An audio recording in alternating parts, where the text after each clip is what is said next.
विद्यार्थियों, इस वीडियो में हम 19वीं शताब्दी में भारत में हुए सामाजिक और धार्मिक सुधार आंदोलनों के बारे में अध्ययन करेंगे।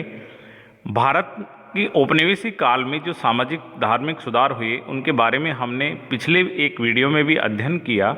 उसमें मुख्य रूप से हमने ब्रह्मा समाज का विस्तृत अध्ययन किया और किस प्रकार राजा राम मोहन राय ने पुनर्जागरण का जनक कहा गया, किस प्रकार उसके द्वारा संस्थाएं स्थापित की गई, उनका हमने विस्तृत रूप से अध्ययन किया। आज इस वीडियो में हम यंग बंगाल आंदोलन और ईश्वरचंद विद्यासागर द्वारा किए गए कार्यों का अध्ययन करेंगे। ये वीडियो प्रतियोगी तथा एकेडमिक एजुकेशन दोनों के लिए ही बहुत महत्वपूर्ण है। निश्चित रूप से आपको इस वीडियो का अध्ययन करने पर लाभ होगा, ऐसा सोचकर मैंने ये वीडियो बनाया है। प्रस्तुत है इसमें सबसे पहले यंग बंगाल आंदोलन। विद्यार्थियों, यंग बंगाल आंदोलन के प्रवर्तक एक एंग्लो इंडियन व्यक्ति था, हेनरी विवियन डेरेजियो, जिसका जन्म 1809 ईस्वी में तथा मृत्यु 1831 ईस्वी में हुई। मात्र 22 वर्ष की आयु में इनकी मृत्यु हो गई। 1831 में हैजे के कारण इनकी मृत्यु हो गई। सच मायने में जितने भी भारतीय सामाजिक और धार्मिक सुधारक जो 19वीं शताब्दी में हुए, उनमें ये पहला सुधारक था जिसने बंगाल के नवयुवकों में वेस्टर्न एजुकेशन और साइंस को प्रसारित किया। ये पहला समाज सुधारक था जिसने बंगाल के जो विद्यार्थी हैं उनके मध्य पश्चिमी शिक्षा और विज्ञान को प्रसारित किया। तो यंग बंगाल मूवमेंट के प्रवर्तक Anglo Indian Henry Vivian Derozio थे। इनके जीवन परिचय के बारे में थोड़ा देखते हैं। इनके जो पिता थे वो पुर्तगाली थे और माता भारतीय थी, तो एक प्रकार से ये एंग्लो इंडियन थे। वेस्टर्न एजुकेशन प्राप्त करके ये कालांतर में ईस्ट इंडिया कंपनी में एक क्लर्क बने, लेकिन धीरे धीरे अपनी योग्यता के बलबूते हिंदू कॉलेज में ये अंग्रेजी और हिस्ट्री के ये प्रोफेसर कालांतर में बने और प्रोफेसर के पद पे इन्होंने 1826 से 1831 ईस्वी के मध्य इन्होंने कार्य किया। 1831 में हैजे के कारण इनकी 24 वर्ष की आयु में मृत्यु हो गई। बहुत ही कम उम्र में ये दुनिया से चले गए। एक महान कार्य अपनी छोटी सी उम्र में ये करके चले गए थे, उनका अध्ययन हम आगे देखेंगे। यंग बंगाल आंदोलन क्या है? हेनरी विवियन डेरेजियो ये महसूस करते थे कि बंगाल के जो युवक हैं उनमें एक चेतना आनी चाहिए और इस चेतना में बौद्धिकता जरूर होनी चाहिए, स्वतंत्रता होनी चाहिए, समानता होनी चाहिए, बंधुत्व होनी चाहिए, सत्य आधारित होनी चाहिए, कुछ मूल अधिकार आधारित होनी चाहिए। इसलिए अपने विचारों को नवयुवकों को अवगत कराने के लिए ये छात्रों की टोलियां बनाने लग गए और उन समूह के बीच राष्ट्रभक्ति का प्रचार प्रसार, स्वतंत्र रूप से अपनी बात को अभिव्यक्त करने का अधिकार, फ्रीडम को प्रचार करने का अधिकार इत्यादि की ये वकालत करते थे। साथ साथ कई मुद्दों पर विद्यार्थियों के बीच ये जागरूकता फैलाते थे, जैसे प्रेस की स्वतंत्रता, औरतों की सुरक्षा, प्रशासन का भारतीयकरण, नारी मुक्ति जैसे विषयों पर इन छात्रों के ग्रुप में ये चर्चा करवाते थे। इन कारण बंगाल के जो युवक हैं उनमें एक नवीन चेतना का संचार हुआ और इस चेतना के कारण छात्रों का एक बौद्धिक स्तर तैयार हुआ। इसी को यंग बंगाल मूवमेंट नाम दिया गया। इस कारण यंग बंगाल आंदोलन के जनक हेनरी विवियन डेरेजियो को माना जाता है। यंग बंगाल आंदोलन कहा गया और डेरेजियो के समर्थक जो छात्र थे इनको डेरेजियन कहा गया। तो डेरेजियन कौन थे? डेरेजियो के जो समर्थक लोग हैं उनको डेरेजियन कहा गया और डेरेजियो के द्वारा जो आंदोलन चलाया गया, एक बंगाल में जो बौद्धिक चेतना की लहर चली, उसको यंग बंगाल मूवमेंट कहा गया। डेरेजियो की उपाधि है, उनको देखते हैं, एग्जाम में पूछी जाती हैं। सुरेंद्र नाथ बनर्जी ने इनको कहा बंगाल में आधुनिक सभ्यता का अग्रदूत और हमारी जाति का पिता। ये दो उपाधियां सुरेंद्र नाथ बनर्जी, जो उस समय के बंगाल के एक बड़े नेशनल लीडर माने जाते थे, उन्होंने हेनरी विवियन डेरेजियो को दो बड़ी उपमाएं दी हैं, बंगाल में आधुनिक सभ्यता का अग्रदूत और हमारी जाति का पिता। दूसरी उपाधि, आधुनिक भारत का प्रथम राष्ट्रवादी कवि। कई बार एग्जाम में पूछा जाता है आधुनिक भारत का प्रथम राष्ट्रवादी कवि कौन है, तो आधुनिक भारत के प्रथम राष्ट्रवादी कवि हेनरी विवियन डेरोजियो हैं। ऐसा क्यों कहा जाता है? उसके पीछे 1828 में उनके द्वारा लिखी गई एक कविता है जिसका शीर्षक था to India my native land, जिसका हिंदी में शीर्षक था भारत मेरी जन्मभूमि। और इस कविता में ब्रिटिश शासन के अंतर्गत किस प्रकार भारत की जो प्राचीन भव्यता थी, जो गौरव था, उसको गुलामी के दौर में जंजीरों से जकड़ दिया, पतन की ओर पहुंचा दिया। इसका एक मार्मिक चित्रण किया गया है, मार्मिक रूप से प्रकट किया गया है। भारत माता की जो दुर्दशा अंग्रेजी शासनकाल में हो रही थी, उसको इस कविता to India my native land में व्यक्त किया है। इस कारण हेनरी विवियन डेरोजियो को आधुनिक भारत का प्रथम राष्ट्रवादी कवि कहा जाता है। यंग बंगाल आंदोलन के मुख्य उद्देश्य क्या थे? जो विभिन्न ग्रुप्स में ये जो चर्चाएं करवाते थे, जिन मुद्दों के बीच ये बौद्धिक चेतना प्रसार कर रहे थे, वे इनके उद्देश्य थे। मुख्य रूप से हमने ऊपर भी चर्चा की है, लेकिन एक बार फिर इनकी चर्चा करेंगे।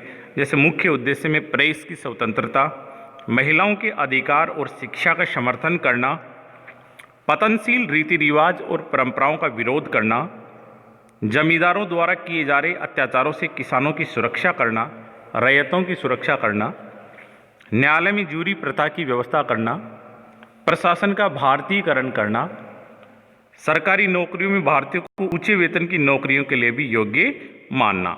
जो उस समय के इस टाइम इस प्रकार की मांग करना एक प्रोग्रेसिव व्यक्ति के दिमाग की उपज हो सकती है, क्योंकि वो एक एंग्लो इंडियन होने के बावजूद भी भारत माता की दुर्दशा के लिए उसके मन में जगह थी और इसके लिए वो बंगाल के नवयुवकों को चेतना फैलाना चाहता था। उसके विचारों से बंगाल के अंतर्गत एक नवीन क्रांति आती है और कालांतर में कहीं ना कहीं बंगाल राष्ट्रवादियों का जो गढ़ बनता है, उसमें इनके द्वारा फैलाए गए विचारों का भी योगदान था।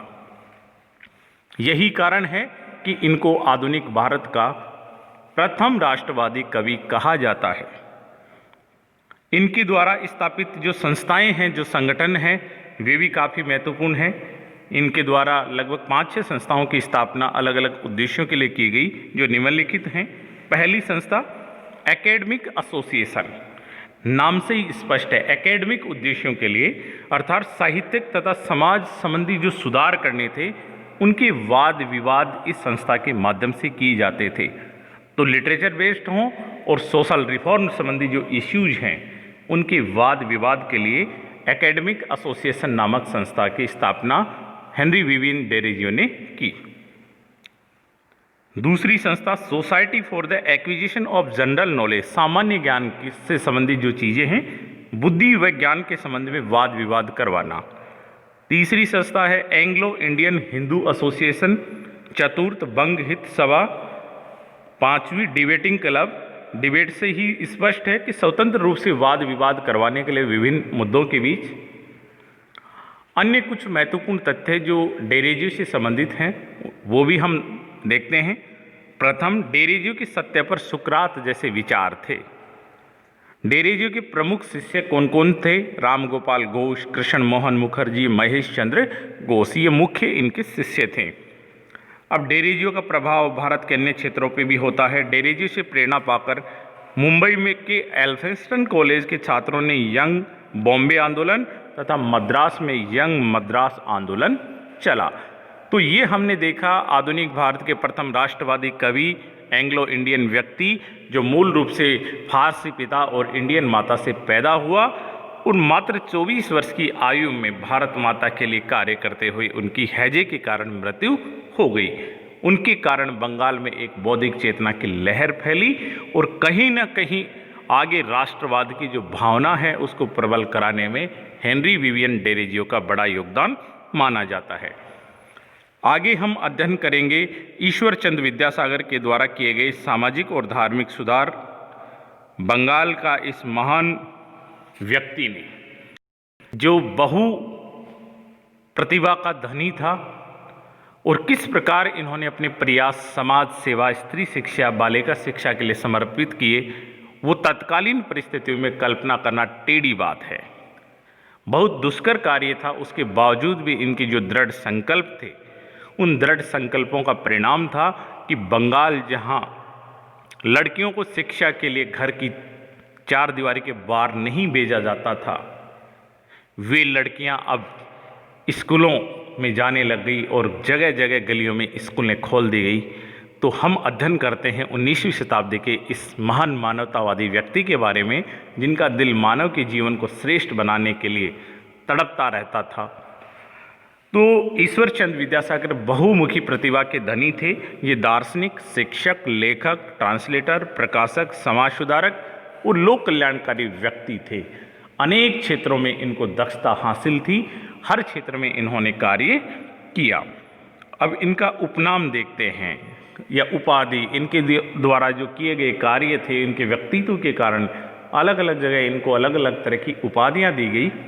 जैसे विद्यासागर, इनका मूल नाम ईश्वर चंद्र था, इनको विद्यासागर की उपाधि दी गई, यानी ये विद्या के सागर हैं। जैसा मैंने कहा कि बहुमुखी प्रतिभा की ये धनी हैं, तो यह उपाधि संस्कृत कॉलेज कोलकाता के द्वारा इनको दी गई। और यह देने का मूल कारण था इनका जो विषय के प्रति वृहद ज्ञान था, साउंड नॉलेज था विभिन्न सब्जेक्ट्स का। इसके कारण संस्कृत कॉलेज कोलकाता ने इनको विद्यासागर की उपाधि दी। द्वितीय उपाधि देखते हैं, कवि माइकल मधुसूदन दत्त ने यह कहा, इनके बारे में कहा कि एक प्राचीन ऋषि जैसी प्रतिभा और ज्ञान, एक अंग्रेज जैसी ऊर्जा और एक बंगाली माँ का दिल, इनके बारे में ऐसा कहा है, कवि माइकल मधुसूदन दत्त ने कहा है। तृतीय देखते हैं हम, 19वीं शताब्दी का महान मानवतावादी। मानवतावादी का मतलब है कि जब मानव के चिंतन का आधार मानव के जीवन को कैसे सुखी बनाया जाए, कैसे कल्याणकारी बनाया जाए, इस पर जब चर्चा होती है तो ऐसी विचारधाराओं को मानवतावादी कहा जाता है। और इनका जीवन तो पूरा ही मानव के जीवन को सुखी बनाने पर केंद्रित था। तो इसलिए 19वीं शताब्दी का महान मानवतावादी इनको माना जाता है। सामान्य जानकारी हम देखते हैं, 1850 में संस्कृत कॉलेज के ये प्राचार्य बने। संस्कृत कॉलेज कोलकाता के प्राचार्य बने और उस समय संस्कृत तथा संस्कृत से संबंधित जो ज्ञान था उस पर ब्राह्मणों का प्रभुत्व था। ईश्वरचंद्र विद्यासागर की ये सोच थी कि जो ये ज्ञान है, जिन पे ब्राह्मणों का प्रभुत्व है, ये टूटना चाहिए, और तोड़ने के लिए ये दिन रात मेहनत करने लगे। इसके लिए इन्होंने एक संस्कृत महाविद्यालय शुरू किया और संस्कृत को पढ़ने के लिए नई नई पद्धतियाँ भी इन्होंने विकसित की। तो ब्राह्मणवाद के ये खिलाफ थे। ब्राह्मणों की जो संस्कृत विषय थी और संस्कृत संबंधी जो साहित्य था, दर्शन था, उनके एकाधिकार को तोड़ने के लिए इन्होंने नए कॉलेज संस्कृत पढ़ने की नई शैलियाँ विकसित की। मेट्रोपॉलिटन कॉलेज की इन्होंने स्थापना की ताकि देसी भाषा और लड़कियों को शिक्षा प्रदान की जा सके। तो संस्कृत कॉलेज की स्थापना की, मेट्रोपॉलिटन कॉलेज की स्थापना की। तृतीय, ये महिला शिक्षा के प्रबल समर्थक थे। इनका ये मानना था कि जब तक महिलाओं को शिक्षा नहीं दी जाएगी तब तक देश की आधी आबादी का उत्थान नहीं हो सकता। शिक्षा के माध्यम से इनको स्वावलंबित किया जा सकता है, जागरूक किया जा सकता है। और सामाजिक उत्पीड़न से यदि महिलाओं को बचाना है तो उसका सबसे बड़ा जरिया, सबसे बड़ा जो हथियार है वो शिक्षा है, ऐसा इनका मानना था। तो महिला शिक्षा के प्रबल समर्थक थे तथा सामाजिक उत्पीड़न से महिलाओं की मुक्ति के लिए उनको शिक्षित करना आवश्यक मानते थे। इसलिए इन्होंने एक संकल्प लिया बालिकाओं के लिए जगह जगह स्कूल खोलने का। साथ ही इनका ये प्रयास रहा कि शिक्षा इनकी व्यावसायिक रूप में होनी चाहिए ताकि इनका जीवन आर्थिक रूप से स्वावलंबी बन सके। तत्कालीन परिवेश में लड़कियों को स्कूल भेजना असंभव बात लगती थी, लेकिन ईश्वरचंद्र विद्यासागर घर घर गए, उनके परिजनों को समझाया, शिक्षा के महत्व से अवगत कराया और उनके प्रयासों से लगभग 1300 बालिकाएं उनके द्वारा खोले गए अलग अलग 35 स्कूलों में एडमिशन ले लिया। तो बंगाल के अंतर्गत जो महिलाओं के प्रति जो अंधविश्वास थी, कुरीतियाँ थी, घर के चार दीवारी के अंदर उनको रोकने की जो कुरीतियाँ थी, उनको एक चुनौती महसूस होने लग गई। इन्होंने महिलाओं के लिए लगभग 35 स्कूल कॉलेज बंगाल के अंतर्गत इन्होंने खोले। महिलाओं की शिक्षा के लिए एक महिला फंड भी बनाया। तो इनके जो प्रयास हैं वो महिला शिक्षा उत्थान के लिए अतुलनीय हैं। और ये परिस्थितियाँ आज के समय भले ही सामान्य लगती हों, लेकिन जब बात 18वीं 19वीं शताब्दी की बातें हों तो उस समय शिक्षा, खासकर महिला शिक्षा की बात करना असंभव ही लगता था। और ऐसा लगता था कि महिला शिक्षा की बातें ही करना बड़ा बेकार की चीज़ मानी जाती थी।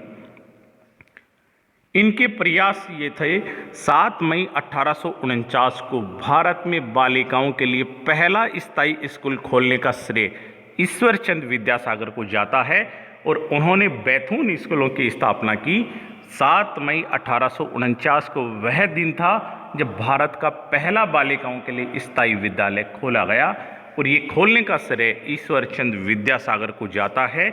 इसमें जॉन इलियट ने इनकी सहायता की थी। बैथून स्कूल के सचिव के रूप में इन्होंने बालिकाओं की हायर एजुकेशन के लिए प्रयास किए। बाल विवाह, बहुपत्नी प्रथा, इनके विरुद्ध भी इनके द्वारा निरंतर विरोध किया जाता रहा। ईश्वर चंद विद्यासागर जिस प्रयास के लिए, जिस कार्य के लिए सबसे ज़्यादा जाने जाते हैं, वो था विधवा पुनर्विवाह अधिनियम 1856 को पारित करवाना। सामाजिक क्षेत्र में इनके द्वारा किया गया यह प्रयास स्वर्णिम अक्षरों में अंकित है। जिस प्रकार राजा राम मोहन राय सती प्रथा एक्ट के लिए अमर हो गए, उसी प्रकार राजा राम मोहन राय के बाद ईश्वर चंद विद्यासागर अपने विधवा पुनर्विवाह अधिनियम 1856 के लिए सबसे ज़्यादा जाने जाते हैं। यहाँ एक बड़ी इंटरेस्टिंग चीज़ है, विधवा पुनर्विवाह वास्तव में सती प्रथा एक्ट का परिणाम था। एक बार आईएएस के एग्जाम में ये क्वेश्चन पूछा गया था कि क्या वास्तव में विधवा पुनर्विवाह सती प्रथा एक्ट का परिणाम था। तो ऐसा कहना बिल्कुल प्रासंगिक है, क्योंकि जब 1829 में रेगुलेशन 7 के माध्यम से विलियम बेंटिंग के द्वारा बंगाल में और 1830 में अन्य प्रेसिडेंसियों में जब सती प्रथा को अवैध और अमानवीय ठहरा दिया गया, तो उसके बाद में समाज में धीरे धीरे सती होना बंद हो गई। तो समाज में विधवाओं की संख्या बढ़ती जा रही थी, लेकिन विधवाओं के प्रति जो सामाजिक प्रतिबंध थे और जो धार्मिक मान्यताएं थी वो बड़ी अमानवीय थी। और विधवाओं को समाज के अंदर सम्मान की दृष्टि से नहीं देखा जाता था, उनको देखना अपशकुन माना जाता था। तो राजा राम मोहन राय के बाद में ईश्वरचंद विद्यासागर ने ये सोचा कि धीरे धीरे यदि समाज में विधवा महिलाओं की संख्या बढ़ती जाएगी तो उनके प्रति अमानवीय कृत्य बढ़ते जा रहे हैं, तो क्यों न विधवाओं की विवाह को प्रोत्साहित किया जाए। इस हेतु इन्होंने अपना पूरा प्रयास विधवा विवाह की तरफ लगाया और 1856 में पहला विधवा विवाह पूरे वैध तरीके से इन्होंने बंगाल में करवाया भी। तो वास्तव में हम कह सकते हैं कि विधवा पुनर्विवाह अधिनियम 1856 सती प्रथा एक्ट 1829 का प्रत्यक्ष परिणाम था। विधवा पुनर्विवाह जब कानून बना, तत्कालीन गवर्नर जनरल जो थे वो लॉर्ड डलहौजी थे, लेकिन जब पारित हुआ उस समय लॉर्ड कैनिंग थे। तो लॉर्ड कैनिंग के समय ये पारित हुआ, लेकिन लॉर्ड डलहौजी के समय ये बना। ईश्वरचंद विद्यासागर का योगदान है, उसको हम देखते हैं किन किन क्षेत्रों में हुआ। तो ये बहुविवाह के जब धनी थे तो इनका कार्य जो कृतित्व और व्यक्तित्व है वो भी बहु क्षेत्रों में था। पहला हम देखते हैं संस्कृत साहित्य के क्षेत्र में योगदान। चूंकि इनका ये मानना था कि जो संस्कृत भाषा है और संस्कृत संबंधी जो ज्ञान है उन पर ब्राह्मण वर्ग का प्रभुत्व नहीं होना चाहिए, ये आम जन को भी उपलब्ध होना चाहिए। इस नज़रिए से इन्होंने कोलकाता में संस्कृत कॉलेज की भी स्थापना की और संस्कृत को पढ़ने के लिए एक सामान्य पद्धति भी विकसित की। तो संस्कृत को सरल बनाने के लिए इन्होंने बांग्ला से संस्कृत सीखने संबंधी एक किताब की रचना की जिसको व्याकरण कौमुदी कहते हैं। तो व्याकरण कौमुदी किन की रचना है? ईश्वरचंद्र विद्यासागर की, जिनमें बंगाली भाषा से संस्कृत कैसे सीखे इसका वर्णन है। तथा संस्कृत शिक्षा के लिए गैर ब्राह्मण विद्यार्थियों को इन्होंने शिक्षा देना प्रारंभ किया। तो ब्राह्मणवाद के खिलाफ बंगाल में जिस प्रतिक्रिया को राजा राम मोहन राय ने शुरू किया, उसको आगे बढ़ाने का कार्य ईश्वरचंद्र विद्यासागर ने किया। द्वितीय, बांग्ला साहित्य में योगदान। इन्होंने वर्ण परिचय, कथामाला तथा चरित्रावली नामक पुस्तक लिखी, जिनको बंगाली वर्णमाला में अभी तक काम में लिया जाता है। इनको बंगाली वर्णमाला तैयार करने का श्रेय दिया जाता है। जो वर्तमान में जो बांग्ला भाषा है, बंगाली जो भाषा है तो उनकी वर्णमाला तैयार करने का सबसे ज़्यादा श्रेय ईश्वरचंद्र विद्यासागर को दिया जाता है। उन्होंने बांग्ला लिपि की वर्णमाला को सरल बनाया। इस हेतु उन्होंने एक पुस्तक लिखी। काफ़ी बार पूछा जाता है, बंगाली भाषा के वर्णों को सरल बनाने के लिए उन्होंने एक पुस्तक लिखी, जिनका नाम है बोर्नो पोरिचोय, जो बंगाली वर्णमाला को सीखने की एक सबसे प्राथमिक प्राइमरी बुक मानी जाती है। बंगाली वर्णों का बदलाव किया, जिसमें 12 स्वर 40 व्यंजनों की जो टाइपोग्राफी थी उसमें इन्होंने सुधार किया। तो बोर्नी पोरिचोय क्या है? बंगाली वर्णमाला सीखने की पुस्तक है, जो ईश्वरचंद्र विद्यासागर ने लिखी। और व्याकरण कौमुदी संस्कृत को सीखने के लिए बनाई, लिखी इन्होंने। सामाजिक क्षेत्र में योगदान, काफ़ी बड़ा योगदान ईश्वरचंद्र विद्यासागर का जो जीवन है वो समाज सुधार में गया। महिला शिक्षा की बात हो, बालिकाओं की शिक्षा की बात हो, बहुपत्नी प्रथा की बात हो, बाल विवाह की बात हो, विधवा पुनर्विवाह से संबंधित बात हो, इन सभी क्षेत्रों के अंतर्गत ईश्वरचंद्र विद्यासागर के कार्य वर्तमान इतिहास के स्वर्णिम अक्षरों में अंकित हैं। पत्रकारिता में योगदान, क्योंकि तत्कालीन समय में इलेक्ट्रॉनिक और प्रिंट मीडिया, इलेक्ट्रॉनिक मीडिया नहीं होता था, ट्रांसपोर्टेशन फैसिलिटी इतनी उपलब्ध नहीं थी, कम्युनिकेशन मीडियम नहीं थे, तो तत्कालीन समय में ये कार्य केवल पत्रकारिता के माध्यम से किया जा सकता था।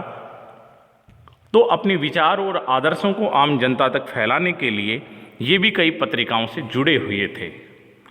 तथा सोम प्रकाश नाम से एक नियमित पत्रिका का ये प्रकाशन करते थे, जिनमें मुख्य रूप से जो महिला रिफॉर्म्स है उनकी ये वकालत करते थे। तो इन्होंने अपने आदर्शों, उद्देश्यों को अखबारों के माध्यम से नियमित प्रचार किया। उस समय की जो तत्कालीन जो प्रतिष्ठित पत्रिकाएं थी, जैसे तत्वबोधिनी पत्रिका, सोम प्रकाश, सर्वभाषण पत्रिका, हिंदू पैट्रियाट, इनसे ये जुड़े हुए थे। तथा सोम प्रकाश ईश्वरचंद्र विद्यासागर द्वारा प्रकाशित एक साप्ताहिक पत्रिका थी, जो मुख्य रूप से महिला सुधारों से संबंधित थी। उस समय बंगाल में नील आंदोलन हुआ, उनका भी इन्होंने समर्थन किया। तो ये आज हमने वीडियो बनाया है मुख्य रूप से 19वीं शताब्दी में होने वाले सामाजिक धार्मिक सुधार आंदोलनों के लिए, जो सिविल सेवाओं और कंपटीशन हो या भले ही एकेडमिक एजुकेशन हो, उनके लिए ये बहुत महत्वपूर्ण वीडियो है। पिछली वीडियो में हमने पुनर्जागरण के बारे में ब्रह्मा समाज से संबंधित अध्ययन किया। आगामी वीडियो में हम आर्य समाज के बारे में बात करेंगे। धन्यवाद।